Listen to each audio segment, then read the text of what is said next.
Bhagavad Gita for the New Age, Art of Action.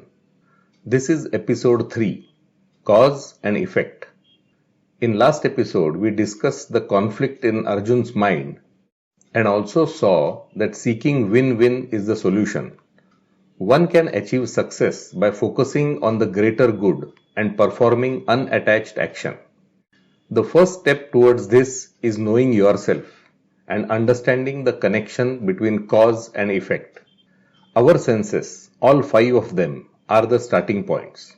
Sight, sound, smell, taste, and touch. All these interact with objects. When I feel good, I indulge and I start getting attached to those objects. If I smell a rose and I like the fragrance, I will get attached to the rose. If I taste a delicacy and enjoy it, I will start craving for it. Dil mange more. The attachment leads to desire for the objects. Is this not similar to the cause and effect diagram from the modern day management techniques? That is why I say Gita is science. Now, desire and aversion both are similar. People get attracted or distracted based on their experiences. Things are fine till one continues to get what they like and can stay away from things that they hate. When things don't go as per one's mind, people get angry. Desire or aversion both lead to anger. With anger comes reaction, and this leads to delusion or confusion. I start believing what I am doing is right and what others are doing is wrong. The other person could be correct and it is me who is confused. Delusion causes loss of judgment and dampening of intellect. One cannot distinguish between right and wrong. Once the power of judgment is lost, everything is destroyed. Hence, getting carried away by senses leads to destruction. But senses are what differentiates between animate and inanimate objects.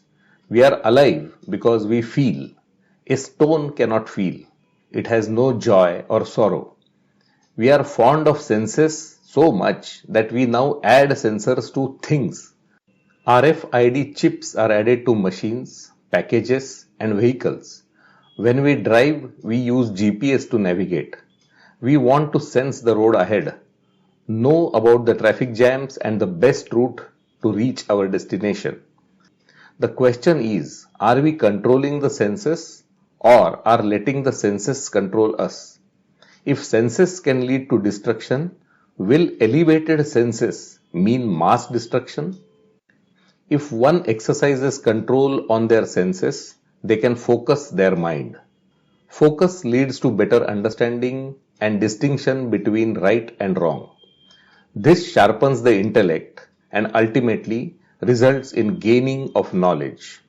Lord Krishna says that one who is devoted to me can control their desires and focus their mind.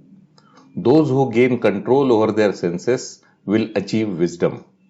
Here, devotion or worship is the suggested way for achieving control over one's senses. The key is belief in a principle, a value system, or in a person who is a role model. Like wind rocks the boat, the mind follows a sense. If devoted to objects, even a single sense can rob the person of his wisdom. A reality check is very important.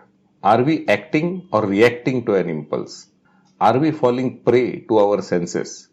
Many a times it is better to take a pause and re-establish control. Don't get carried away by imagined hunger or imagined fear.